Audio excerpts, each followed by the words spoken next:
Hi everyone, Psych here. I have a quick video for you today for informational purposes only that I've entitled Telehealth Benefits.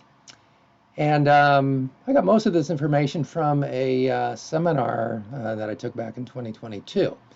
And there's some good information here, some favorable information. And there's been a meta-analysis which indicates that telepsychotherapy can be just as effective as in a person.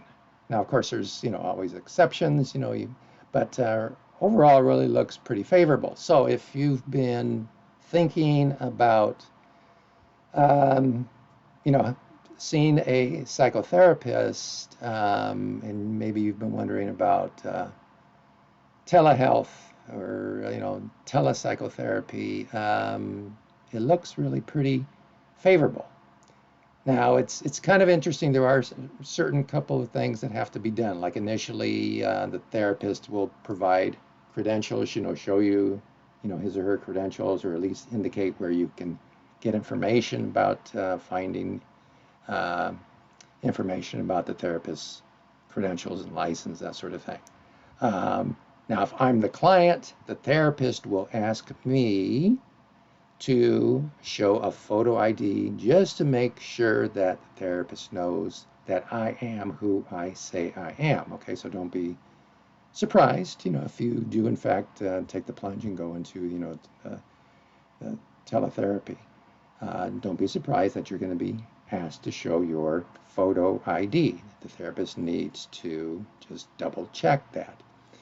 Then, also don't be surprised, the therapist will also document where I, the client, am every single time, every session. Okay. Why does the therapist do this? Well, emergency services may be needed to be provided. The therapist needs to know where you are. Therapists work with individuals that at some point in the therapy may become suicidal. There may need to be emergency services, and the therapist needs to know, where you are. Therapists will want to know your phone number, as well.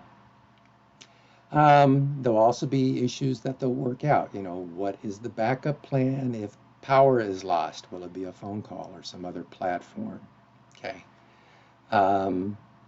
The therapist will work on other things, who's a support person to help with hospitalization as a possibility. Sometimes individuals, clients, can be uncooperative.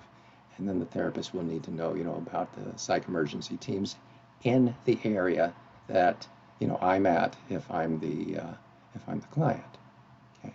So, don't be surprised if you get those types of questions every single session. Where are you? Oh, you're in a different place now because it's telehealth, it's teletherapy. You can be in your car in a parking lot somewhere, and that actually happens. So some benefits. I just kind of came up with some, looked online, saw some. Sometimes putting some literal distance between therapist and client is less anxiety inducing for certain clients. It's a little bit, I don't know, it does tend to make things a little bit easier. I'm looking at somebody on a screen as opposed to being, in a room in person. For some people, it helps people with limited transportation, to get assistance, to get help. The client may be more willing to share information if not, eye to eye in person.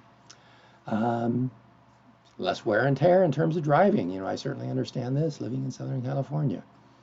Here's what I was thinking about. Perhaps a female client that is a victim of sexual abuse from a man would at some point in time be able to work with a male therapist in a telehealth format. Sometimes this is actually part of a therapeutic process for the individual dealing with males after a traumatic situation caused by a male. And doing this, through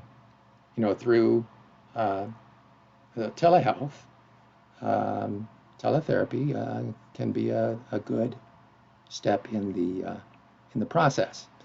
And there's other things. I imagine you can come up with some other benefits as well. So if you've been thinking, about seeing a therapist and wondering about telepsychotherapy, the information that I've read and that was presented to me in a seminar last year looks very favorable. So anyway, information that I think might be helpful or hopefully is helpful for you, and that is it. Thank you.